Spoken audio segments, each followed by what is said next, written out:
बच्चों, आज हम आपकी पाठ्य पुस्तक आकृति के पाठ 7 दृष्टिहीनों की शिक्षा पाठ का पाठन करेंगे। तो चलिए शुरू करते हैं। देखिए, यहाँ पर एक पत्र है जो गरिमा है, उन्होंने अपनी सहेली चित्रिशा के लिए लिखा है। तो उसमें देखिए, पत्र जब हम लिखते हैं तो हमें कैसे इसकी शुरुआत करनी होती है। आप अपने पेज के दाहिने हाथ की तरफ दिनांक डालेंगे। अब देखिए, इसमें उसने 15 सितंबर लिखा है, इसमें तारीख, लेकिन हमें जिस दिन पत्र लिखना होता है हमें उसी दिन की तारीख डालनी होती है। और इसमें सन इसमें लिखा है 2000, तो इसमें हम जिस सन में लिखते हैं, जैसे आपने 2020 में लिखा है तो आप 2020 डालोगे, और जिस दिन लिख रहे हो उस दिन की तारीख डालनी है आपको। अब आप अपने पेज के बाएं हाथ की तरफ, यहाँ पर हमें जिसके लिए पत्र लिखना है उसके घर का पता लिखना है। C5 जनकपुरी, नई दिल्ली, प्रिय सखी चित्रिशा। अब ये जो पता है वो चित्रिशा के घर का पता है, और आप जब पत्र लिखोगे तो आप उसके जिसके लिए लिख रहे हो उनके घर का पता आपको लिखना है। तो अब चलिए पाठ शुरू करते हैं। इस पत्र में मैं तुम्हें नेत्रहीनों की शिक्षा के बारे में जानकारी दे रही हूँ। मुझे आशा है इससे तुम्हारे ज्ञान में वृद्धि होगी।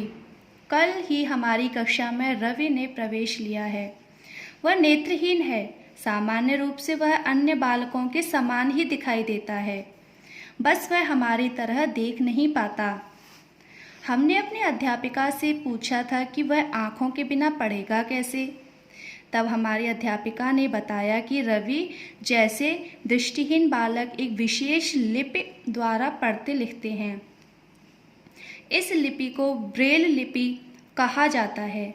इस लिपि का आविष्कार फ्रांस के लुई ब्रेल ने किया था, अतः इस लिपि को ब्रेल लिपि कहा जाता है। इस लिपि में एक विशेष औजार सुई की नोक से मोटे कागज पर बिंदुओं को उभारकर अक्षर बनाए जाते हैं। ब्रेल लिपि में 6 बिंदु होते हैं। इनको विभिन्न रूपों में मिलाकर अक्षर उभारे जाते हैं। इन अक्षरों पर दृष्टिहीन उंगली फेरकर आसानी से विषय वस्तु को पढ़ लेते हैं। अब मैं तुम्हें लुई ब्रेल के बारे में बताना चाहती हूँ। लुई ब्रेल का जन्म पेरिस के निकट एक कस्बे में 4 जनवरी 1809 को हुआ था।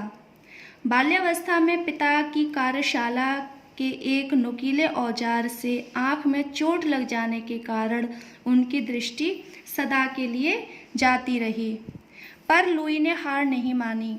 उसके पिता ने उसके लिए एक पतली छड़ी बना दी।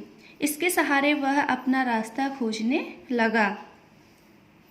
सन 1819 में वह पेरिस के एक स्कूल में पढ़ने के लिए गया। यह ब्लाइंड स्कूल था, यहाँ पर पढ़ाई करते हुए उसने चमड़े की चप्पलें बनाने तथा कुर्सी बुनने का काम सीखा।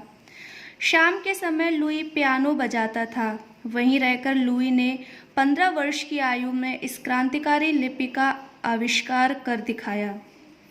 उसने 19 वर्ष की आयु में पढ़ाई पूरी कर ली। इसके पश्चात लुई को वहीं शिक्षक के पद पर कार्य करने का अवसर मिल गया। लुई ने सामान्य पुस्तकों को ब्रेल लिपि में लिखने के लिए अथक परिश्रम किया। इस प्रकार उसने नेत्रहीनों के अंधकारमय जीवन में प्रकाश की किरणें बिखेर दी। यह रवि भी बहुत परिश्रमी है। उसके पास एक सफ़ेद छड़ी है। वह इसकी सहायता से अपना रास्ता स्वयं ढूंढ लेता है। हम सभी पढ़ाई में उसकी मदद करेंगे। हम उसे पुस्तक पढ़कर सुनाएंगे। वह अध्यापिका के पढ़ाई पाठ को टेप रिकॉर्डर पर रिकॉर्ड कर लेता है और एकांत में बैठकर बार बार सुनता रहता है। प्रिय सखी, तुम्हें यह जानकर आश्चर्य होगा कि ये दृष्टिहीन बड़े आत्मविश्वास के साथ अपनी जीविका कमाते हैं।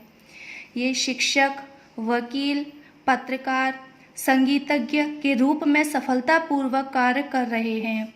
इनकी सहायता करना हमारा कर्तव्य है। आशा है तुम मेरा संकेत समझ गई होगी। शेष कुशल तुम्हारी अभिन्न सखी गरिमा। देखिए बच्चों, हमारा जो ये पाठ है दृष्टिहीनों की शिक्षा, तो इस पाठ में गरिमा ने जो पत्र लिखा है अपनी सहेली चित्रिशा के लिए लिखा है। तो गरिमा ने चित्रिशा को बताया है कि हमारी कक्षा में एक रवि नाम का एक लड़का है जिसने प्रवेश लिया है और वो नेत्रहीन है, यानी कि उसको आँखों से दिखाई नहीं देता है। तो अब आप सोच रहे होंगे कि वो कैसे पढ़ता होगा। तो देखिए बच्चों, जो बच्चे आँखों से देख नहीं सकते उनकी एक अलग पढ़ने की लिपि होती है जिसको ब्रेल लिपि कहा जाता है। तो इस लिपि में के सहायता से जैसे हम देखकर पढ़ते हैं हर चीज़ों को, तो वो जो उनका जो कागज़ होता है ब्रेल लिपि में, तो वो उस कागज़ पर अपनी उंगलियों को रखकर और उभरे हुए जो उनके जो छेद बना दिए जाते हैं, अक्षर बना दिए जाते हैं, तो जो बिंदु होते हैं ना, तो जब वो बच्चे उसको जो लिपि में एक विशेष औजार सुई की नोक से एक मोटे से कागज़ होता है, उस कागज़ पर उन बिंदुओं को उभार दिया जाता है। जैसे अ बनाया, तो अ बनाने हम तो पेंसिल से अ बनाते हैं, लेकिन जो नेत्रहीन बच्चों के लिए जो ब्रेल लिपि में होता है, तो जो सुई की सहायता, जो एक मोटा सुआ होता है, उसकी सुई की सहायता से अ को ऐसे डॉट डॉट करके बनाया जाता है। तो बच्चे उस पर ऐसे उंगली रखते हैं और उसको पहचानते हैं कि ये क्या बना हुआ है। तो वो इसी तरीके से पढ़ाई करते हैं। तो जो ब्रेल लिपि है वो एक लुई ब्रेल हैं, जिन्होंने जो पेरिस के निकट एक कस्बे में रहते थे, तो उन्होंने इसका आविष्कार किया था लुई ब्रेल ने। बचपन में जब लुई ब्रेल छोटे से थे तब उनकी आँख में एक नुकीला सा औजार चला गया था, जिससे उनकी आँख में चोट लगी और धीरे धीरे उनकी आँखों की रोशनी जाने लगी थी। तो उनका एडमिशन हुआ एक ब्लाइंड स्कूल में, यानी कि जहाँ बच्चे अंधे होते हैं उस स्कूल में उनका एडमिशन हुआ था। वहाँ पर उन्होंने पढ़ाई की थी और पढ़ाई करने के साथ साथ वहाँ पर उन्होंने चमड़े की चप्पलें बनाना और कुर्सी बनाना भी सीखा था। यानी कि पहले पढ़ाई करते थे, पढ़ाई ख़त्म होने के बाद ये काम करते थे। और फिर वहीं रहकर उन्होंने 15 साल की उम्र में, जहाँ वो स्कूल में पढ़ते थे उसी स्कूल में रहकर उन्होंने 15 साल की उम्र में ही इस लिपि का आविष्कार किया, ब्रेल लिपि का आविष्कार किया। तो वो अंधे थे, तो उनको फिर ये महसूस हुआ कि बच्चे कैसे पढ़ा करेंगे। तो बच्चों, ऐसे ही आपको करना क्या है, आपका गृह कार्य है कि आपको इस पाठ का पाठन करना है और इस पाठ में आए हुए कठिन शब्दों को और शब्दार्थ को अपनी कार्य पुस्तिका में सुंदर लेख में करना है। ठीक है।